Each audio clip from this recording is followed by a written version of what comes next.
नमस्कार दोस्तों, I have got a very special guest on my channel today. आपने इनको पहले भी देखा था, एक मैंने क्रिप्टो करेंसी पे वीडियो बना था, उसमें इन क्रिप्टो के ऊपर हमें बहुत अच्छी बातें बताई थी।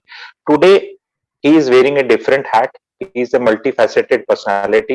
One of the many things which he does, उसमें एविएशन में he is an aviator, having flown many different kinds of aircraft and having lot of experience in flying.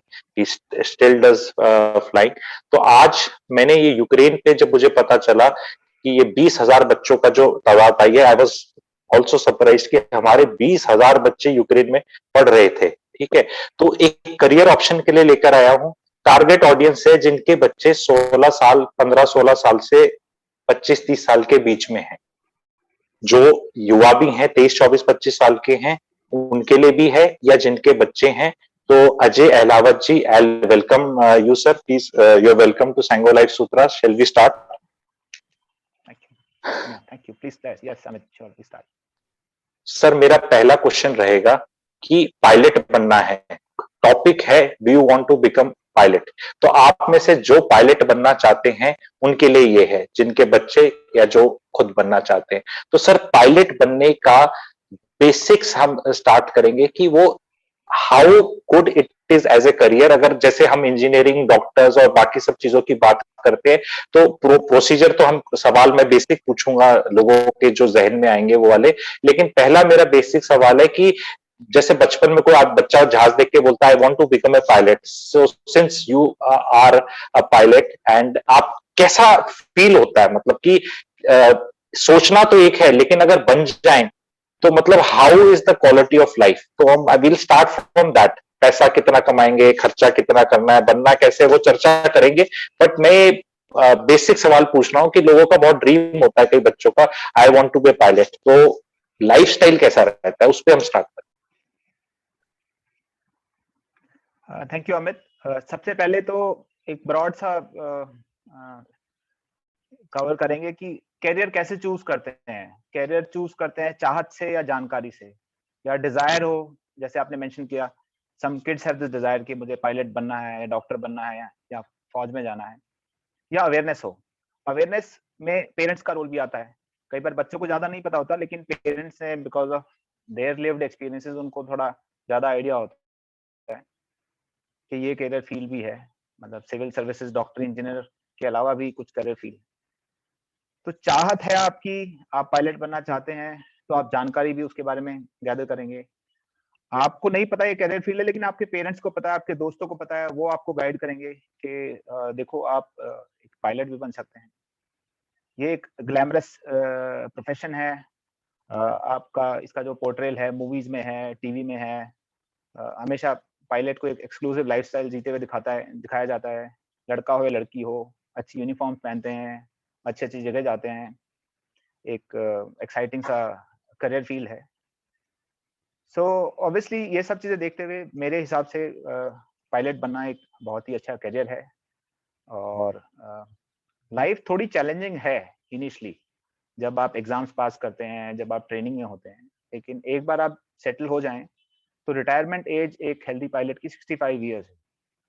तो आप अगर 20 साल से ट्राई करें और 25 साल तक जाके पायलट बन जाएं तो आपके पास 40 साल का करियर है।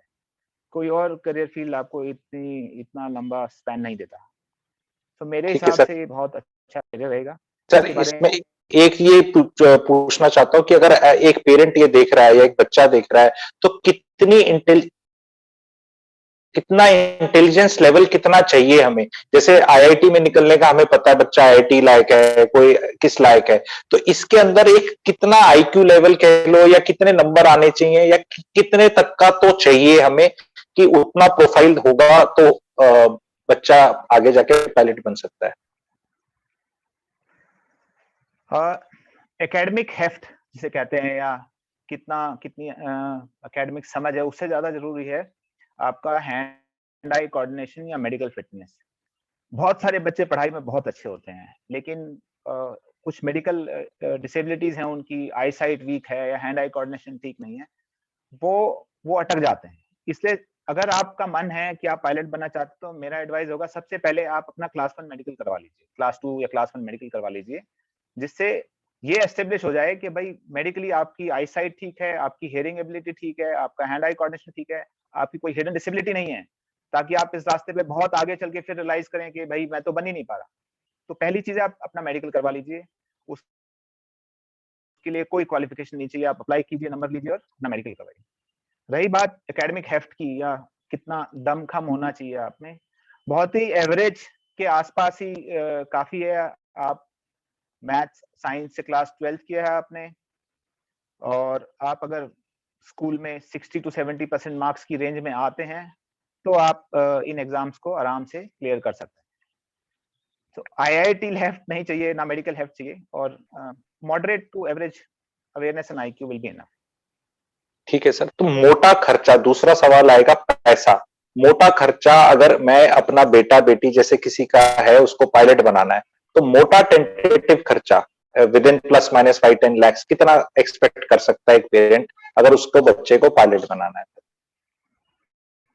देखो ये स्लाइडिंग स्केल है, मैं आपको सबसे सस्ता और सबसे महंगा दोनों बताता हूँ। सबसे सस्ता होगा कि आपके घर में कोई अवेयर है इस सिस्टम के बारे में, आपके बड़े भाई, आपके पिताजी, आपके कोई दोस्त जो कर चुके हैं, वो आपको एडवाइस करेंगे कि आप सेल्फ स्टडी करके एग्जाम पास करेंगे, कोचिंग इंस्टीट्यूट में नहीं जाएंगे, और अपने आप ही मटेरियल नेट पे ढूंढ के आप सारी तैयारी करेंगे।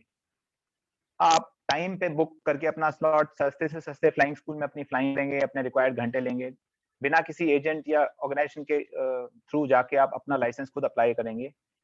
ये सब करने के बाद भी कम से कम आपके 60 प्लस माइनस 5 जैसे कि आपने बोला 60 लाख खर्च होंगे। दूसरा जो इजी ऑप्शन है वो है एयरलाइंस के कैडेट प्रोग्राम है। आजकल सारी बड़ी एयरलाइन कहती हैं कि आप अपना मेडिकल करवाइए, हमारा इंटरव्यू दीजिए, आप हमारे सिलेक्शन प्रोसेस के थ्रू निकलिए, हमें लगता है आप में पायलट बनने के लायक उबत है, तो वो आपसे 1 करोड़ प्लस माइनस 5 लाख लेंगे, और वो सारी ट्रेनिंग और सारा प्रोसेस अब उनका रहेगा। तो 60 लाख से 1 करोड़ की रेंज है, डिपेंडिंग ऑन आप इसको कितना स्मार्टली डिप्लॉय करते हैं। तो सर अगर 1 करोड़ वाले में कैडेट प्रोग्राम में जाऊं तो वहां assurance of me getting a job with this airlines increases because these guys only have been training me, they see my performance, they have taken money from me, so that way is it better that way? अच्छा, ये एक बहुत common सा myth है, and अच्छा हुआ ये बहुत बढ़िया सवाल आपने पूछा।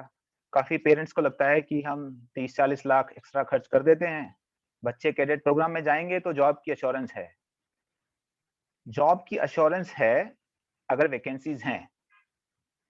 कोविड आने से पहले तकरीबन 300-350 बच्चे जो अपना इंडिगो कैडेट प्रोग्राम करके बैठे हैं, वो आज तक जहाज में नहीं बैठ पाए।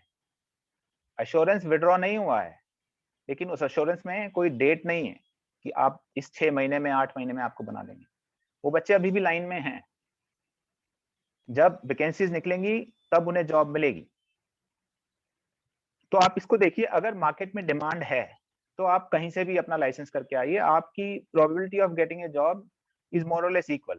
ठीक है, कैडेट प्रोग्राम वालों की थोड़ी सी हायर है, बट अगर मार्केट में डिमांड है तो आप बाहर से भी करके आए तो आपको मिल जाएगी। सो कैडेट प्रोग्राम की जो एडवांटेज है वो 40 लाख के वर्थ नहीं है, ये मेरा ओपिनियन है। कैडेट प्रोग्राम इज यूजफुल अगर आपको लग रहा है कि मार्केट डिमांड होने वाली है और आपको वेट नहीं करना है और आपके पास थोड़े ढेर पैसे हैं, हेडेक नहीं करना है, मतलब आप रिसर्च नहीं करना चाहते। Cadet program is a lazy option and a very expensive option. Okay sir. So इसमें सर कैन आई हम डिस्कस करेंगे कि राइट नाउ सीन क्या है जॉब मार्केट का और आगे एविएशन का कैसा दिख रहे हैं, बट कैन आई इसमें तो लाउड थिंकिंग मैं कर रहा हूं and please correct me if I am wrong कि अगर मान लो मेरे को 60 लाख का करना है तो उसमें एक मेरा बड़ा पोर्शन पैसा जो खर्च होता है, in my wisdom it is about flying training में सबसे मोटा खर्चा। तो अगर मैं अपने एग्जाम्स, पढ़ाई लिखाई ये सब पहले निकाल लूं और एक अपॉर्चुन टाइम पे डिपेंडिंग ऑन मार्केट जब रॉकेट लग रहा है और उस टाइम पे अगर मैं फ्लाइंग कर लूं और अपना आर्स ले लूं, तो is it a better option कि एटलीस्ट जो मैं इनिशियल स्टेजेस हैं कि भाई ओरिएंटेशन प्रोग्राम कहते हैं, जैसे जो आपने पहले बोला मेडिकल करा लो, पहले देख लो सिलेबस क्या है, पढ़ाई आपके बस की है, कितने बस की है, अंडर सम मेंटर को गाइड कर दे, और फिर उसके अगर मैं एग्जाम्स निकालकर अपना रेडी रह जाऊं और फिर फ्लाइंग में अपनी कर लूं, तो is it a good way to go about it? That's the ideal way to go about it. जो बच्चे या पेरेंट्स मुझसे एडवाइस लेते हैं, मैं उनको दो तरह की एडवाइस देता हूँ। एक तो पहले कि ऑल्दो 12th के बाद एलिजिबल हो जाते हैं, मेरा एडवाइस ये रहता है कि 12th के बाद आप ना जाएं, क्योंकि एविएशन इंडस्ट्री बाकी सब इंडस्ट्री की तरह अप्स एंड डाउन्स आते हैं। अगर आप अपने आप को किसी और चीज के काबिल नहीं बनाएंगे तो डाउन टर्न में आप अपने आप को बहुत ही फ्रस्ट्रेटेड पाएंगे। तो मैं एडवाइस करता हूँ कि आप अपनी एजुकेशन कीजिए, ग्रेजुएशन तो जरूर कीजिए, ह्यूमैनिटीज में, आर्ट्स में, साइंस में, एमबीए, जो आपको फील अच्छा लगता है आप वो कीजिए।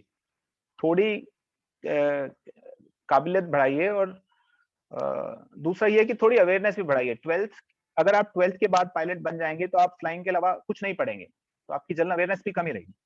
तो पहला एडवाइस तो मैं देता हूँ कि आप एटलीस्ट ग्रेजुएशन करके इस फील्ड में आइए।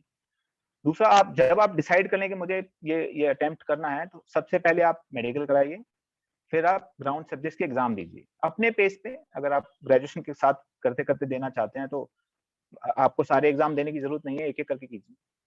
जब ये सारा हो जाए तब तक ये एस्टेब्लिश हो जाएगा कि आपका इंटरेस्ट अभी भी इस फील्ड में है या नहीं, और ये भी एस्टेब्लिश हो जाएगा कि लुकिंग फॉरवर्ड अगले 6 महीने से 1.5 साल 2 साल के रेंज में पायलट डिमांड की, और वो अच्छा टाइम होगा फ्लाइंग स्कूल चूज करके अपनी फ्लाइंग करने का, और आपने बताया कि मेजर एक्सपेंसेस इनकर करने का।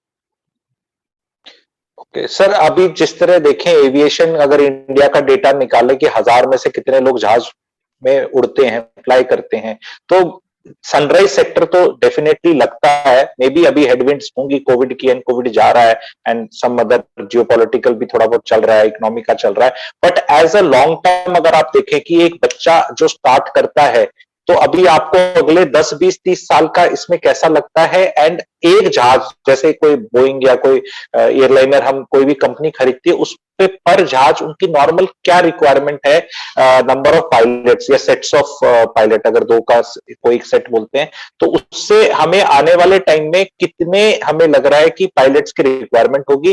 बिकॉज सडनली जब रिक्वायरमेंट होती है, pilot is not such a small, मतलब इजी कॉमोडिटी की रातों रात भी रेडी हो जाए, बिकॉज वो प्रोसीजर से जाना जाता है। तो इसमें मैं दो सवाल पूछूंगा, एक तो ये जो मैंने पूछ लिया कि कैसा लगता है, इससे पहले मैं ये पूछना चाहूंगा कि अगर आज मेरे मन में ख्याल आया कि मुझे पायलट बनना है, से लेके जब तक मुझे लाइसेंस मिले और मैं एक्चुअल एयरलाइन ज्वाइन करूं, इसका जो टाइम फ्रेम है in normal circumstances for a normal person जो आराम से एग्जाम निकालता है, बहुत एक बार में सारे क्लियर भी नहीं होते जिससे, तो कितना टेंटेटिव फ्रेम है? जैसे ग्रेजुएशन में हम बोलते हैं भाई 3 साल में बंदा चला जाएगा, डॉक्टर 5 साल में बन जाएगा, तो जब से मेरे को ख्याल आया और मैंने एक्टिवली काम करना शुरू किया पायलट बनने में, तो कितना ये टाइम फ्रेम कितना है? इफ आई स्टार्ट नाउ से लेके I become a pilot eligible for a job in market, तो ये टाइम फ्रेम कितना होगा?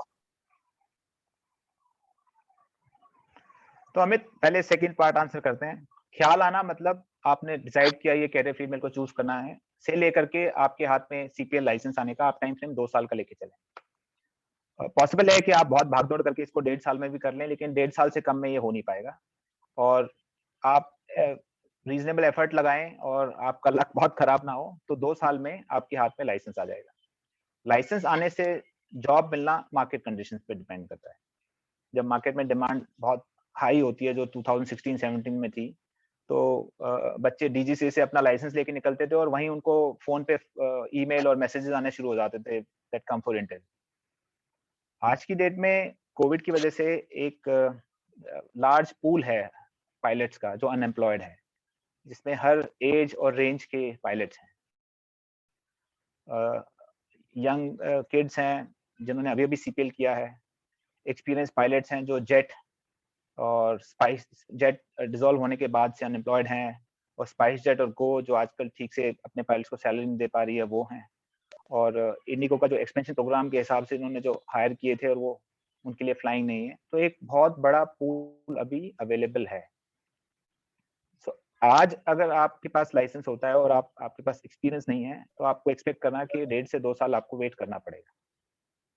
इसीलिए आज जैसे हम डिस्कस कर रहे हैं, now is a good time to consider this as a career, because जब तक आप लाइसेंस लेके निकलेंगे बाहर, तब तक मार्केट रिकवर कर चुकी होगी। क्योंकि जैसे फूड है वैसी ट्रैवल है, लोग ट्रैवल तो करेंगे ही, और ट्रैवल करने के माध्यम कितने हैं? कार, बस, ट्रेन, फिर aeroplane. So eventually sector will pick up, demand for pilots will rise, so it's a good time now to consider becoming a pilot. And sir sector को आप कैसे देख रहे हैं कि कितने एयरप्लेन ऑर्डर्स हैं? एयर इंडिया का भी we have heard now acquisition हो चुका है, तो गोइंग फॉरवर्ड की कितने एक जहाज पे, एक बेसिक मेरा डाउट रहता है हमेशा, जैसे एक जहाज लिया किसी एयरलाइन पे तो तकरीबन उसको पायलट कितने चाहिए उसका पूरा जूस निकालने के लिए इन गुड टाइम्स? देखो इंडस्ट्री स्टैंडर्ड क्या कहते हैं, हाँ इंडस्ट्री स्टैंडर्ड कहते हैं कि हर नए एरोप्लेन पे, जो नया मतलब नया जहाज नहीं, नए इंडक्शन पे, चाहे वो सेकंड हैंड हो, आपको 8 क्रू चाहिए होते हैं। रेशियो 5 फर्स्ट ऑफिसर 5 कैप्टन, और आप कह सकते हो कि भाई 6 फर्स्ट ऑफिसर 2 कैप्टन, बट तकरीबन अमूमन आपको 8 क्रू एक जहाज पे चाहिए होते हैं।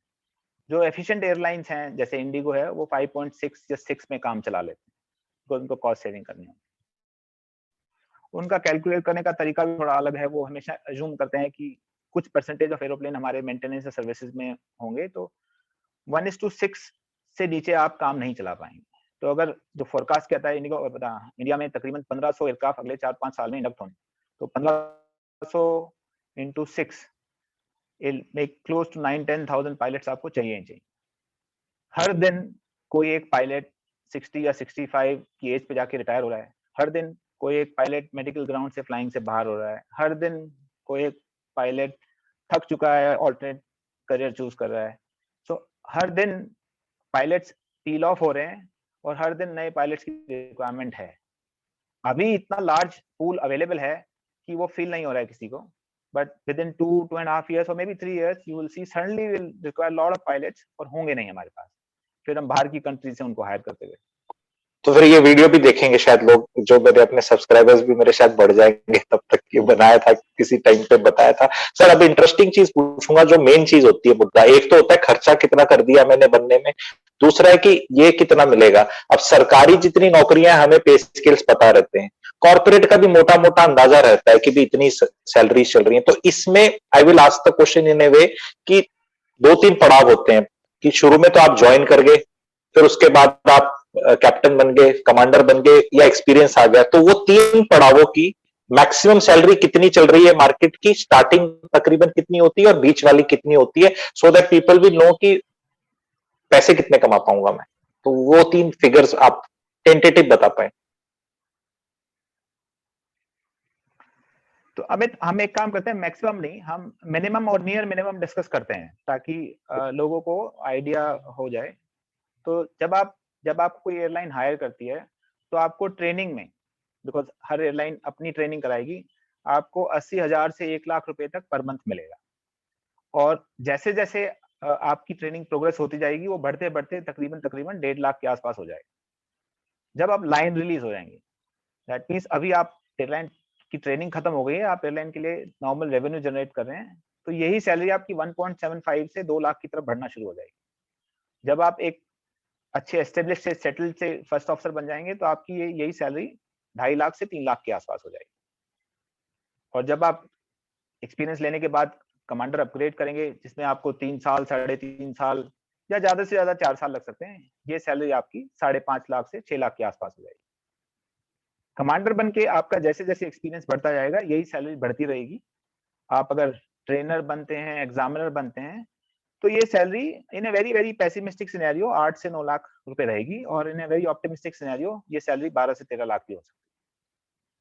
तो अगर मैं इसको देखूं कि अगर एक एग्जांपल लेते हैं, एक 20 साल का बच्चा डिसाइड करता है ग्रेजुएशन के बाद कि मुझे पायलट बनना है, 21 साल में शुरू करता है, 23 साल तक उसको लाइसेंस मिलता है, और 23 से लेके 25 तक वो फर्स्ट ऑफिसर रहता है, और 25 से लेके 30 तक वो सारी क्वालिफिकेशंस गेन कर लेता है। वो 30 साल की एज में 10 लाख प्लस हर महीने ड्रॉ कर रहा है, प्लस अलाउंसेस, और उसके पास अभी भी 35 साल का करियर बचा है, क्योंकि रिटायरमेंट एज 65।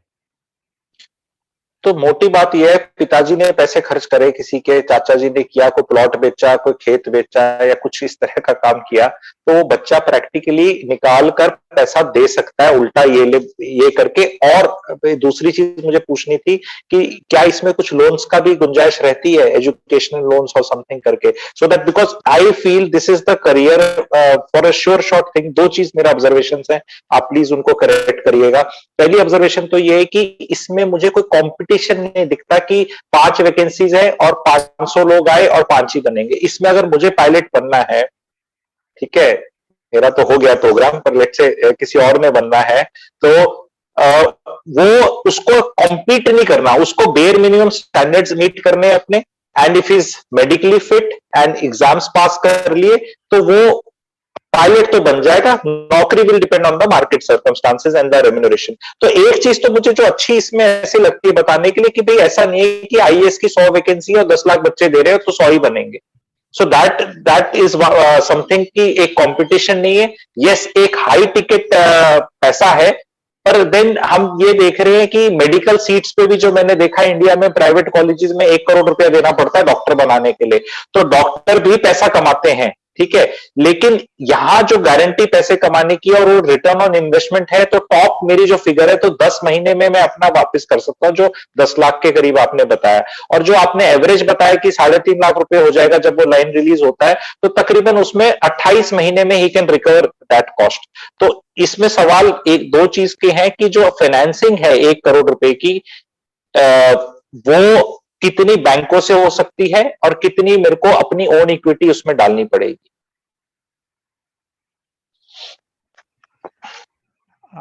मेरी जानकारी के हिसाब से बैंक अभी इसमें अगर लोन दे भी रहे हैं तो कोलेटराइज लोन दे रहे हैं, तो it's not really a loan, तो there is hardly a provision for loan. ये पैसे तो आपको खुद ही जनरेट करने पड़ेंगे। ओके। दूसरा जो पॉइंट आपने रेज किया वैकेंसीज वाला, आपने सही कहा कि गवर्नमेंट की वैकेंसीज फिक्स हैं जो हर साल कम होती जा रही हैं। इसमें वैकेंसीज नहीं है, बट इसकी वैकेंसीज मार्केट ड्रिवन है।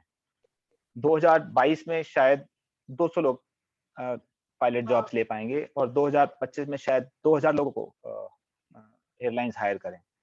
सो वैकेंसीज मार्केट ड्रिवन है। दूसरा, करियर रिस्क जो है, अब अगर आप सीए हैं और आपको लंबा टाइम लगा पर आप सेटल डाउन हो गए हैं, तो मेडिकल फिटनेस जो रहेगी आपको डायबिटीज हो गया या हाई बीपी हो गया, वो आपके करियर पे इम्पैक्ट नहीं करेगी। लेकिन एविएशन का सबसे बड़ा रिस्क है मेडिकल फिटनेस। अगर आप अपनी मेडिकल फिटनेस लूज करते हैं तो आपका कैरियर एकदम से ग्राइंडिंग हॉल्ट में आ जाएगा।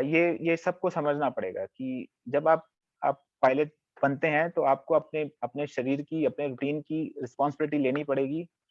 आपको अल्कोहल, स्मोकिंग सब खत्म करना पड़ेगा या मॉडरेशन में करना पड़ेगा। आपकी लाइफ में डिसिप्लिन आना पड़ेगा, क्योंकि डिसिप्लिन नहीं होगा तो हेल्थ खराब होगी, और हेल्थ खराब होगा तो मेडिकल फिटनेस डाउनग्रेड होगा और फिर आप फ्लाई नहीं कर पाएंगे। दूसरा रिस्क जो फर्स्ट फेज में ही आता है, फ्लाइंग स्किल्स का। हमने देखा है कि बहुत सारे कैंडिडेट्स हैं, they are very sincere, very discipline, but they lack basic motor skills. वो हैंड आई कोऑर्डिनेशन नहीं होता उनका। सारी सिंसियरिटी के बावजूद भी वो फ्लाई नहीं कर पाते हैं ठीक से। सो ये एक दूसरा रिस्क है जो लोगों को समझना पड़ेगा। अदर देन दैट, इन दोनों के अलावा आई डोंट सी इसमें कोई मेजर रिस्क है, और वैकेंसीज के बारे में तो हम डिस्कस कर चुके हैं।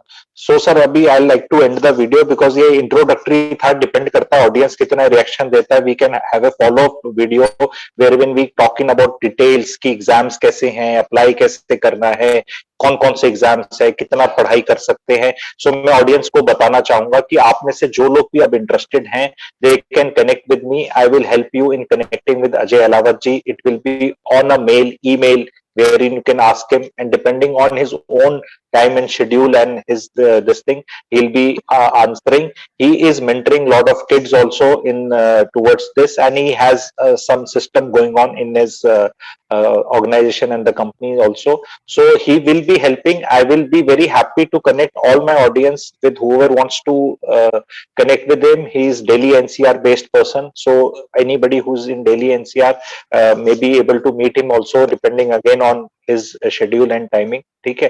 So sir, thank you very much for coming here, and आगे भी आपको जो आप अलग अलग चीज करते हैं, I will request you to come. And आपने जो पहला हमने वीडियो किया था क्रिप्टो करेंसी, उसमें बहुत पॉजिटिव रिव्यूज आए थे, आपके बारे में भी बहुत पॉजिटिव आए थे। क्रिप्टो का अभी हम नहीं, और इसमें तो नहीं कर सकते, बट सून करने की कोशिश करेंगे। काफी करेक्शन आ रखी है उसके अंदर भी, एंड लोगों के काफी उसमें डाउट्स आए थे। हमने बोला था फॉलो अप करेंगे, और वो उस टाइम गवर्नमेंट का चल रहा था कि वो एक्ट आएगा पार्लियामेंट में, वो नहीं आया। तो हमने बोला था कि वो आएगा तो उसके बाद हम बताएंगे, वो आया ही नहीं। तो वो वाला वीडियो भी ड्यू है आपका, और ये वाले पे जो हमारे कमेंट्स और रिएक्शंस आएंगे, इसका डेफिनेटली मुझे पता है, बिकॉज मैंने काफी क्वेश्चंस पूछने थे, बट मैं पीछे टाइम भी देख रहा था, तो वीडियो लंबा नहीं करना चाह रहा था, तो I will stop the recording here and we can stop the recording